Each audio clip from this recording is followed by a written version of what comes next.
Welcome to the Rising Laterally podcast. Each episode, you will learn something fascinating so you can bring big ideas to your small talk. Your growth is our growth. Listening to these episodes, subscribing to our weekly newsletter, engaging our posts on social media, and sharing our show with your friends and family is deeply appreciated as we work hard to expand this platform.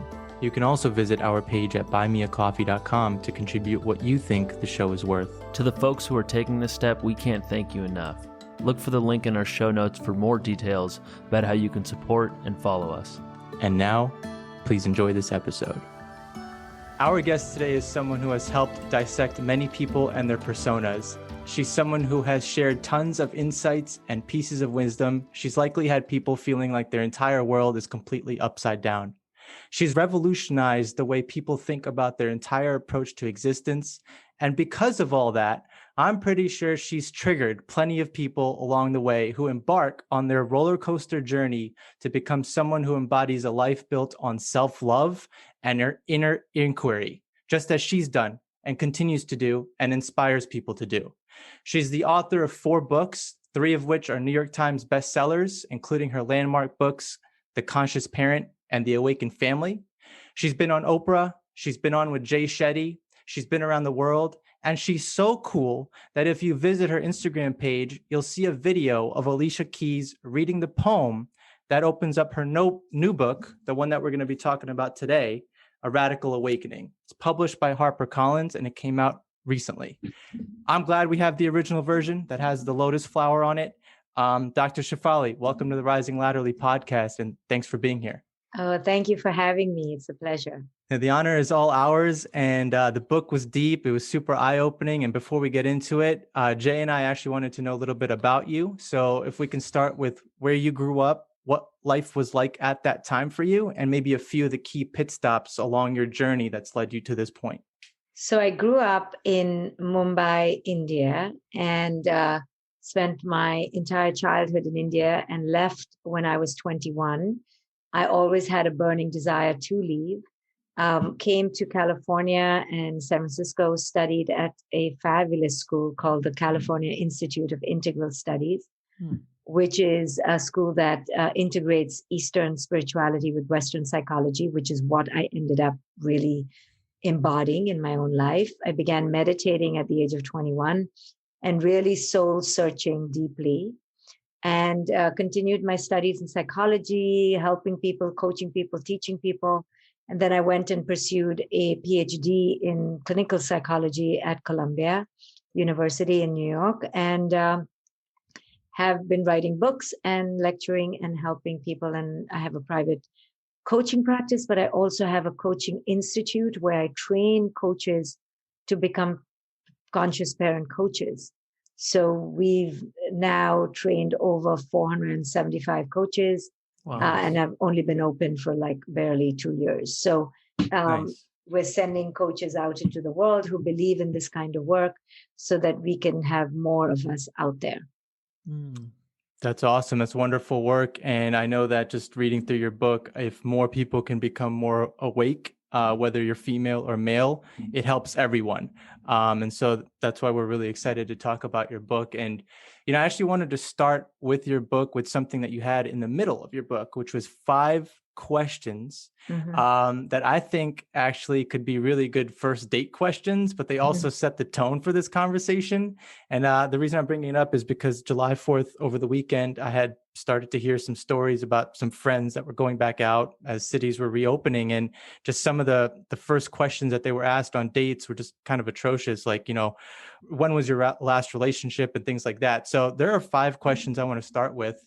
The first is, do you love yourself? How do you express this? How do you prioritize self-help and self-growth? How do you honor yourself authentically? So those are a couple of questions. So let's start there. I want to actually see if we can tie that into a big theme of your book, which is conscious loving.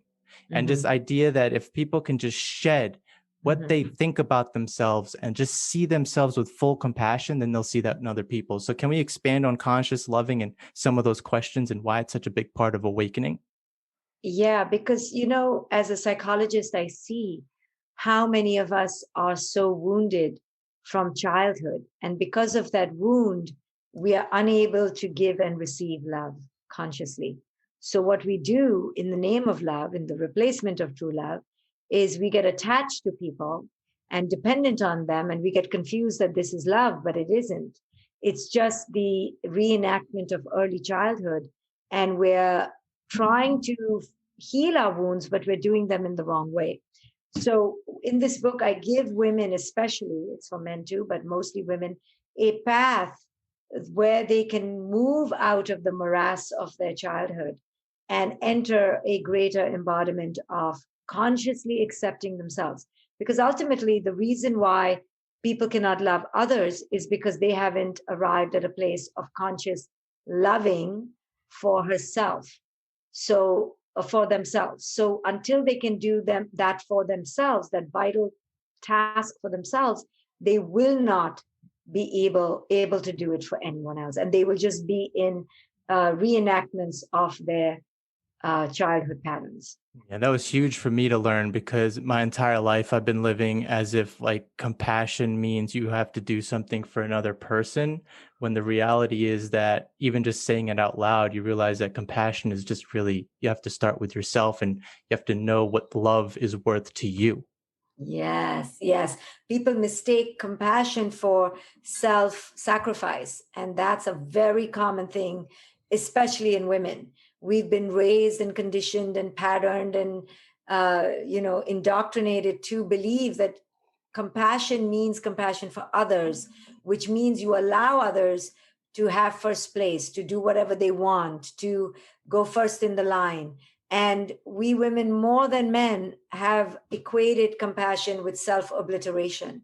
And we need to reframe that to greater self compassion, self acceptance. And we really need to step up, we women, and claim those empty spaces that have just been sitting bare. No one's taken them. And because they are a vacuum, sometimes they get filled by the toxicity of culture, but really they are our space to claim and to uphold. And we've just been missing the boat. So this book is really about waking women up to how they have become their own internal oppressors and how they have continued the subjugation that they wish others would stop, but they're doing it to themselves. Right. And we do it in these ways by not loving ourselves, by not accepting ourselves, by not celebrating ourselves, by continually wanting to be the good girl and the people pleaser and the perfect one, that we put others before us continually. Mm.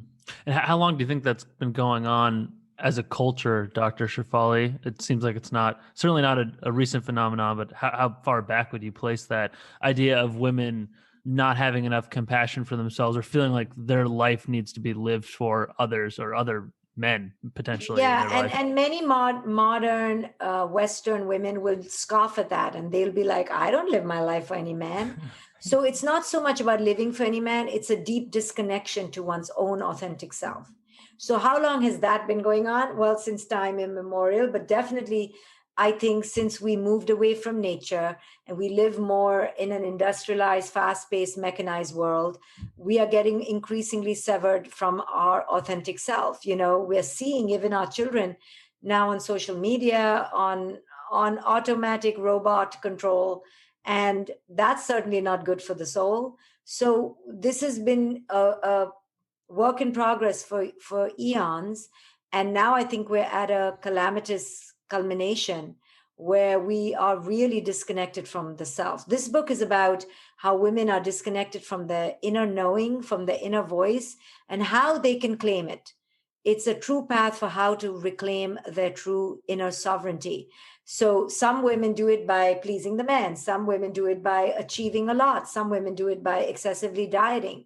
So how the woman does it is not the point. What is she trying to fill within herself? That is the core message. And the core message is that she's trying to fulfill the inner disconnect that she feels that she got from childhood. From childhood, she was plucked from her inner knowing and told that she's supposed to be a good girl and she's supposed to be Miss Perfect. And so she began to conform to those standards. And we women have it way more than men.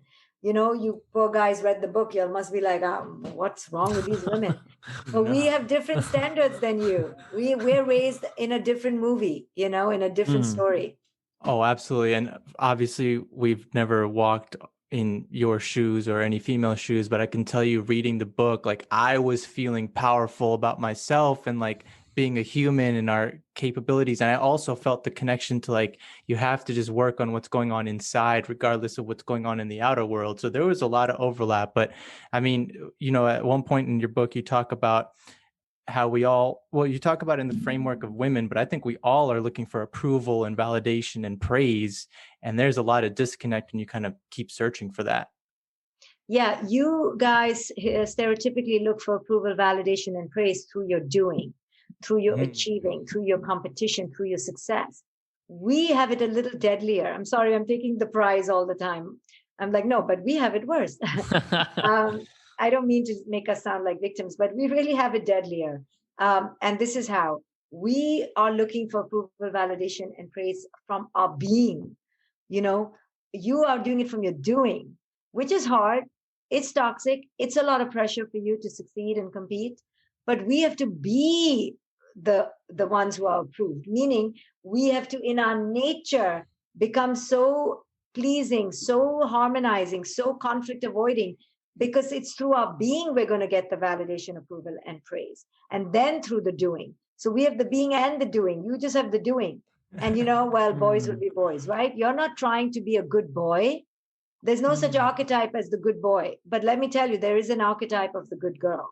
And all of us, subtle or not so subtle, have this relentless inner tape where we're all trying to be perfect and achieve this unattainable standard of that woman. And that woman literally can do everything, and there's an adage right now in culture that women can do everything. And that's a poisonous message. Of course we can do everything, but that doesn't mean we should do everything. And when women become mothers, it takes a huge toll on us.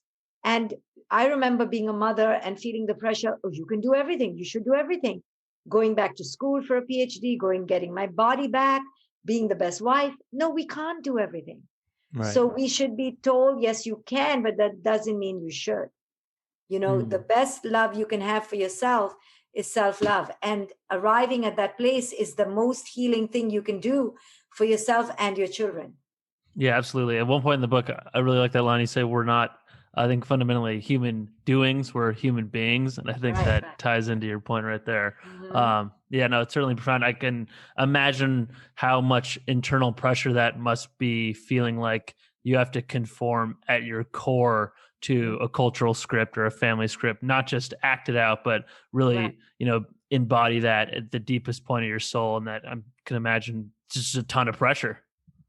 And it's a relentless din, it's not obvious. It's very, very silent. It's like you're living in this bubble and you don't know you are, and that's what this book exposes, the subtle ways that we can recognize how we're living in the bubble.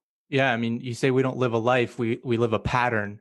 To me, that was one of the most game-changing sentences in the book. And so, patterns drive everything that we do. And so a lot of the times we miss the patterns in our life. So, I mean, can we talk a little bit about like why we're so blinded by our own patterns, or why we're so driven by our own patterns, and how can we actually become more aware of these things? Yeah, my goodness. It's the most fundamental, most deeply entrenched part of us are the patterns we grew up in from ages 0 to 7. I mean, it's so sad because it's so fated, but it's kind of true. And the whole field of psychology is kind of built on that. And how do you become aware of it and break it? It's a lifelong journey through your partnerships, through a lot of mess ups and breakups and heartaches. You begin to realize, oh my God, I play the same pattern. It's not so much what the other one is doing, it's what you're doing. It's how you are reacting. It's the stories you're telling about yourself and others. That is the pattern. The pattern is how you are recreating your own emotional experience from childhood over and over again. And hopefully you'll be in a relationship where both people are fairly self-aware that they can tell you, they can help you and say, you're in a pattern, and more the trauma, sadly, the greater the pattern. I mean, greater the entrenchment and rigidity of the pattern. Yeah, it's hard to change the algorithm in your head.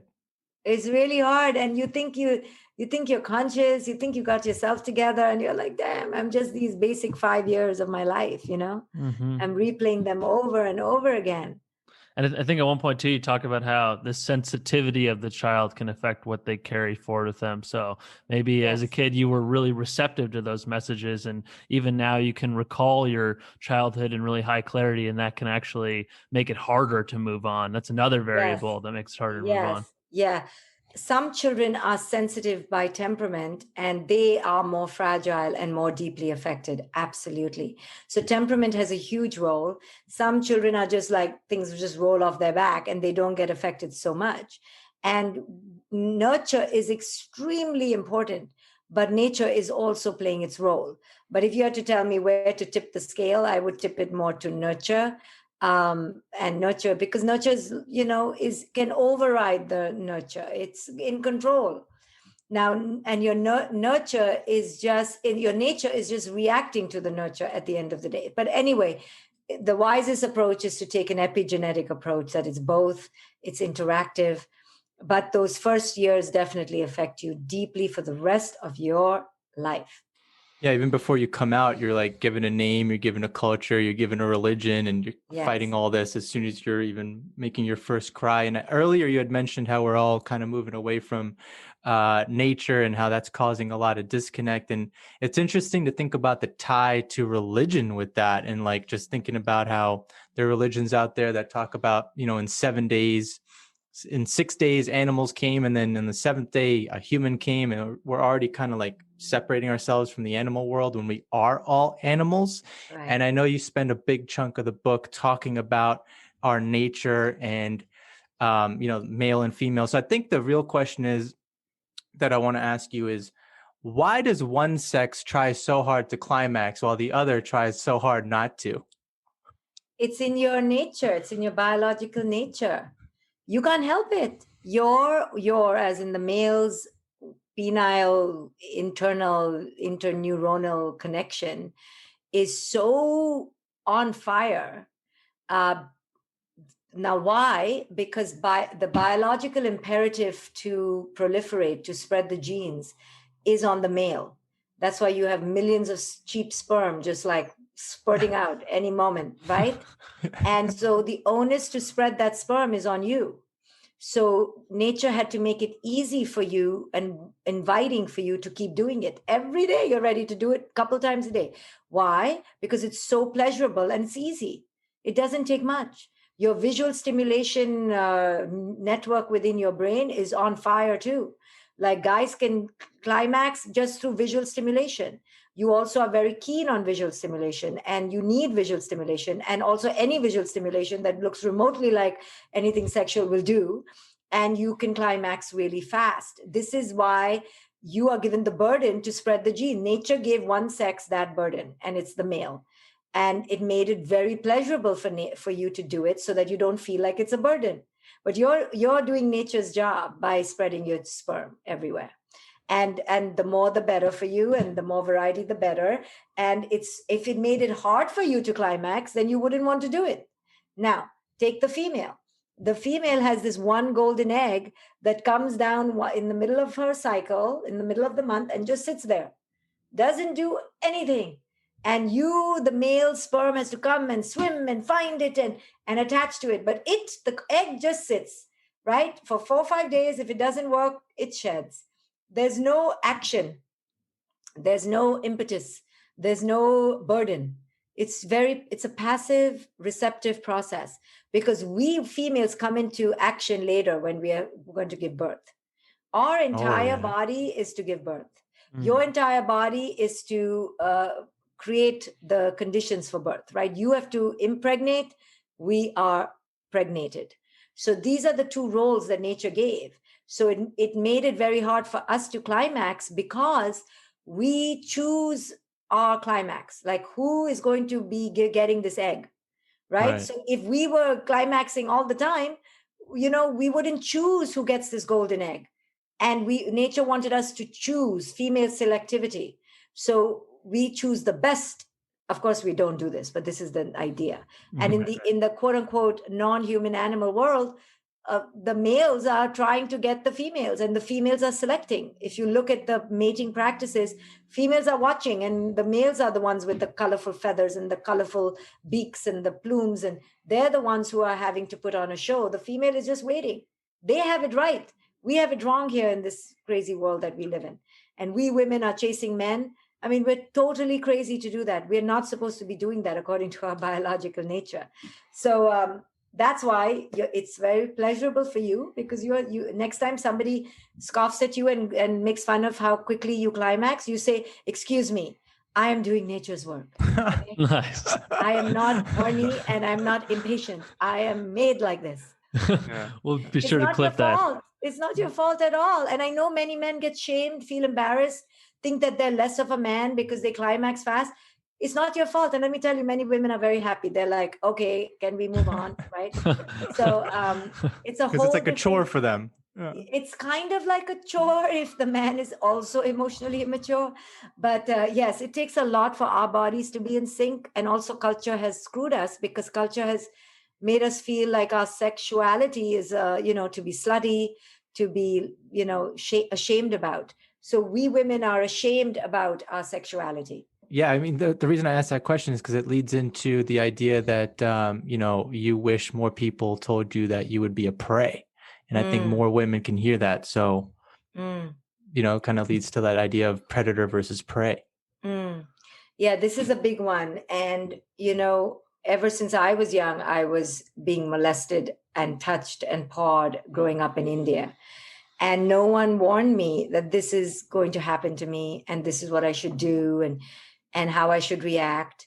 And I think we don't do that because we don't understand biology. We don't understand males and females. It's not putting males down, but there's a vast section of males that are sexual predators. And therefore, there'll be a vast section of females that will be sexual prey. And we see it everywhere, but yet mothers don't seem to wake up to this notion and teach their daughters how to protect themselves against this. So this is how, we disadvantage each other by not waking up to realities and being ashamed of being prey. It's not our fault we're prey. Part of it is our biological stature. We're smaller.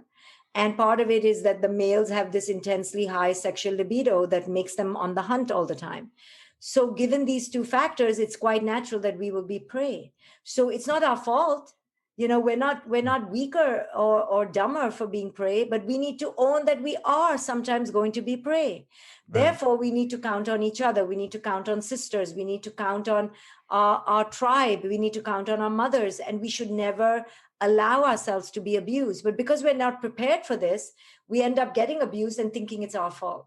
I remember reading in that section of the book really well. It really had a tremendous impact on me. I think one of the things that brought to mind for me was just how different an experience it is for a woman, a young woman especially, just stepping out into the world. Like I very rarely think about my own safety or really have much thoughts at all about the people that like I'm passing by on the street, whether or not they're a threat. I'm just kind of able to stay in my own world. Even if it's late at night, I'm walking home in a city late at night, it just brought to mind for me how much more strategic, how much more thoughtful a woman has to be just stepping out into public spaces. It's such a different mindset.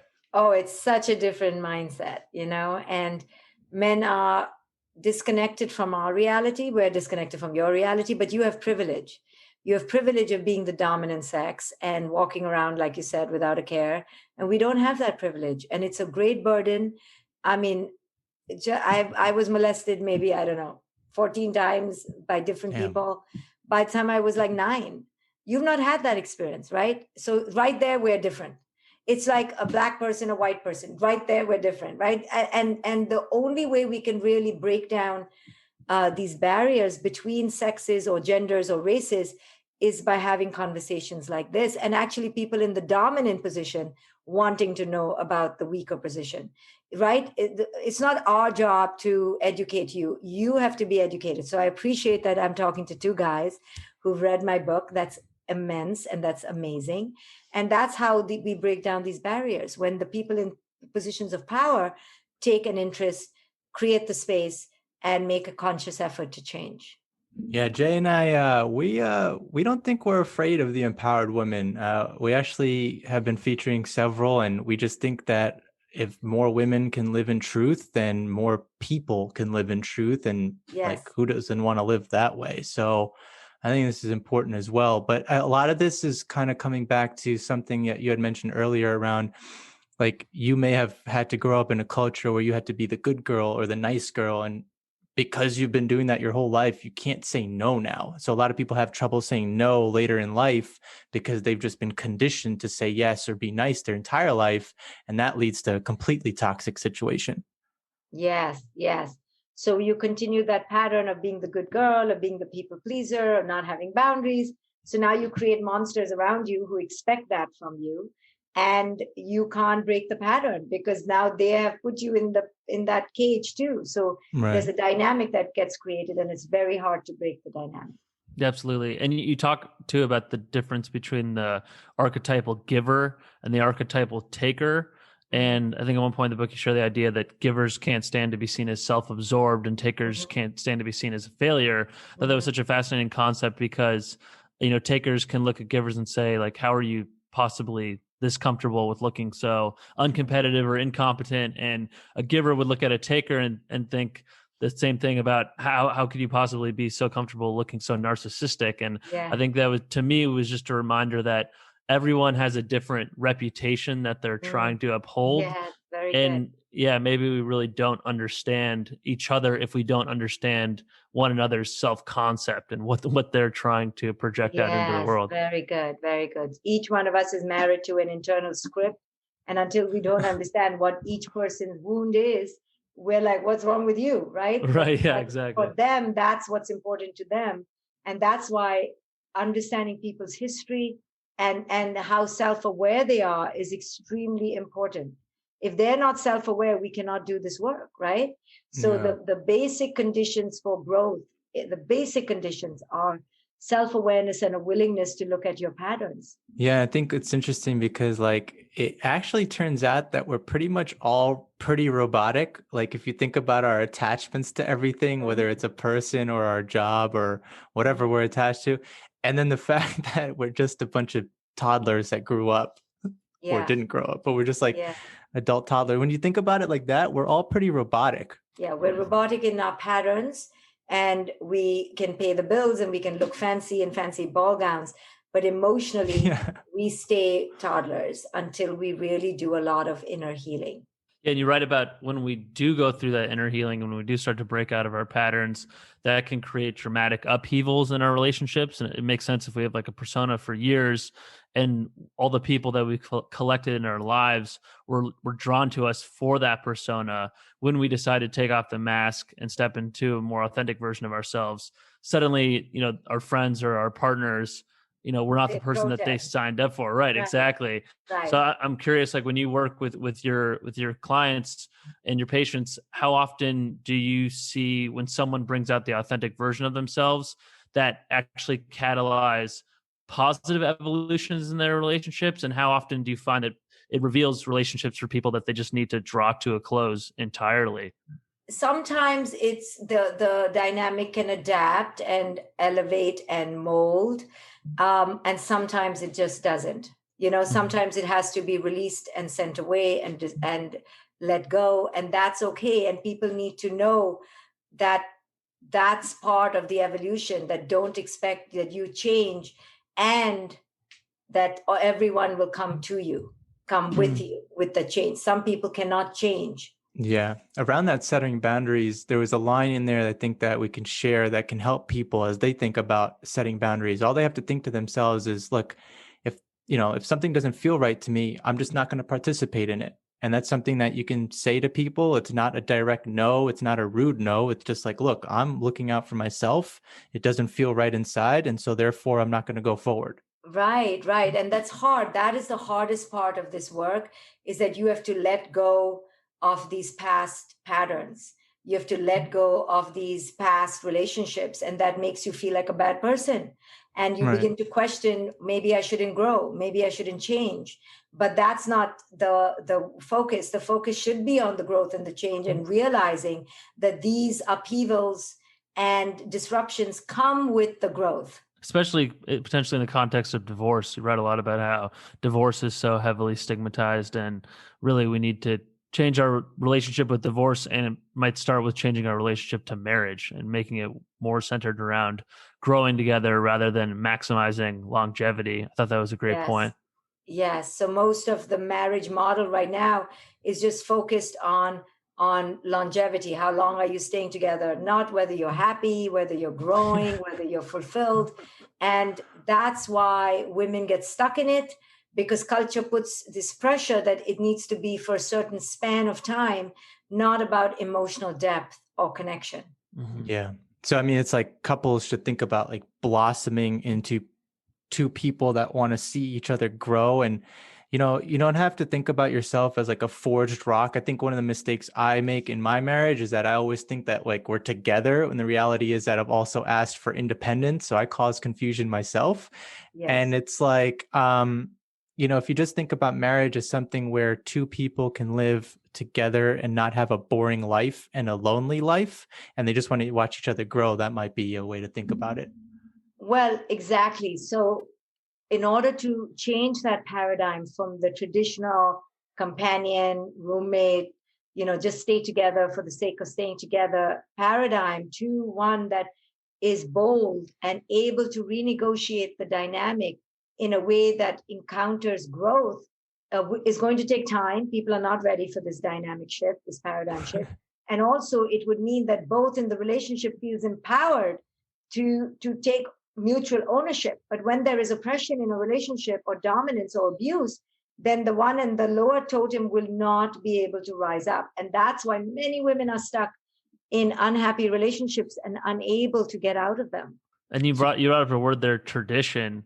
You have another great line in the book that tradition is pressure from dead people. You know, I think much of the book is about discovering our authentic selves and individuating, and a lot of it is exploring how culture constricts and represses that development.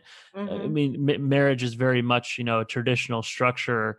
Do you think something like marriage or the great institutions of our culture are things that can ever function healthily on a massive scale? Like, can we ever really heal our culture entirely? Or do you think it will always be incumbent on the individual, in this case, you know, a husband and wife or a married person, to work through the bad ideas of culture themselves? Well, the culture is made up of every husband and wife, right? So at the end, the macro becomes the micro is the macro. So I don't, you know, so instead of waiting for culture to change, you have to change, right? So books like this help change culture as well.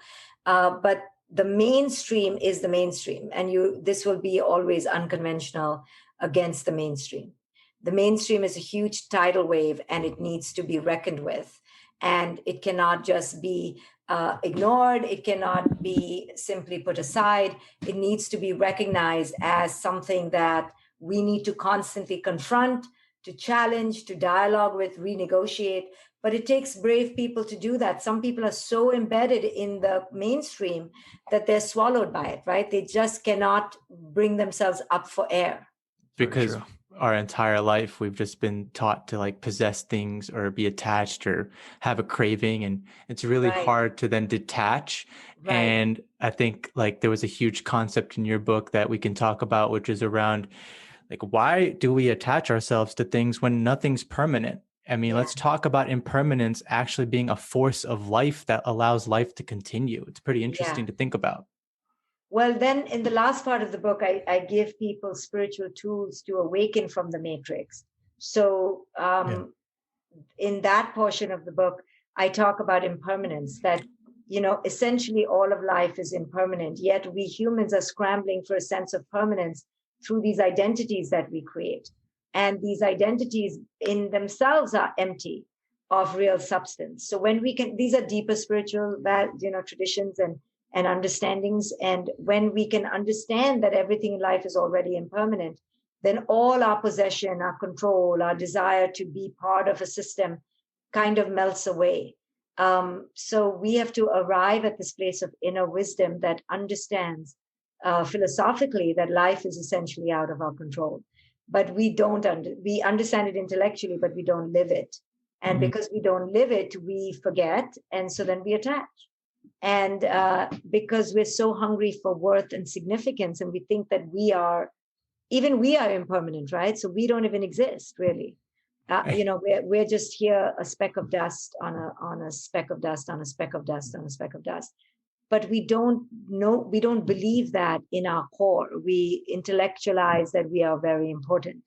And because of that, we collect things and attach to things. But actually, we're really not even a speck of dust, right? So once we can get that perspective, then we have wisdom, we have peace, we have tranquility, and we let go of all our anxieties. Well, that's what is kind of annoying about this woke culture, because woke culture categorizes everything and gives importance to everything and makes everyone feel like they need to attach to that identity or that thing. And right, it's going the wrong way. Woke it could go the wrong way. In some ways, it's amazing. But in other ways, when you are identifying more, like, what do you identify as? You're going more into identification, and that's completely against wisdom. And I understand where it's coming from, but it's a little bit misguided, because we should be moving toward, you can call me whatever you want, I'm not identified by you. You understand? Right. Exactly. Instead of getting upset when you're not called what they call you, So right. I understand where it's coming from, but it's going the wrong way, because the true power in us will come when we arrive at a place of, you can call me whatever you like. It doesn't define me. Mm-hmm. Now that's wisdom. That's power. Mm-hmm. When you understand that all of this is an illusion anyway, and nothing really matters anyway. So it allows you to embrace that emptiness that you talk about, and that beginner mindset, because I mean, I'm just saying, like, the more you slice something, the more categories that are created, and it just makes it harder for everyone else to kind of function, because you can't stay silent in your own mind, or quiet in your own mind, or empty in your own mind. Very good. But when people are hungry for an identity, that when they're psychologically craving an identity, that's when all this happens. When they understand that there is no identity to create, there never was one is not better than the other, none of it matters, it's all language, it really doesn't make you anyway, it doesn't matter, it doesn't make you any different, doesn't make you better, whole or complete. This is about anything. I'm white, I'm black, I'm Christian, I'm Jewish. All these categories are empty of essentialism, and they're just basically constructs we cling to give us significance, and they're all, at the end of the day, empty. How much did your meditation practice work to get you to the place you're at now, being able to see and embrace the impermanence? All of it. All of it is only because of meditation. All my wisdom is because of meditation. And without it, I don't know how I would survive. I don't know how people survive without understanding these meditative principles of life. Do you have a specific practice like Vipassana, or what kind of tradition? Vipassana. Yeah. Very nice. Bottom line is that, look, there's no beginning, there's no end. I think this conversation is helping people move away from guilt, move away from shame, move away from blaming other people. It's allowing people to maybe think about compassion a different way. I think another thing from your book that I wanted to share in closing here is around the idea that we are all each other. We've all been each other in the past. We could all be each other in the future. Like, let's think about ourselves like that.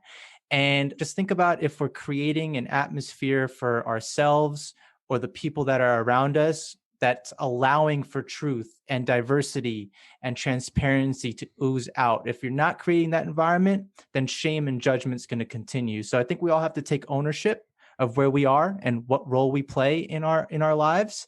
And I think that's like the biggest core concepts from this conversation and from the book. But before we leave you, one final question, Dr. Shefali. If you could be any animal other than yourself, what would you be and why?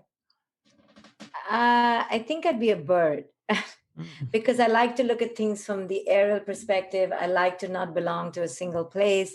I like to up and leave and fly, and it feels like freedom, the closest thing to freedom. But I could be wrong. Maybe the birds are like, damn, I hate flying, but I look at them and I romanticize them. That's beautiful. Awesome. No, we appreciate your time. We appreciate your contribution. And thank you for having me so much. Thank you so much. So wonderful. So great to have two guys talking about these things. So thank you. Absolutely. You got it. Well, we hope to stay in touch, and maybe you can come back in the future. Absolutely. If you enjoyed this episode, you can sign up for the Rising Weekly newsletter sent out each week. Every Friday, we expand on the episode with insights, recommendations, and more.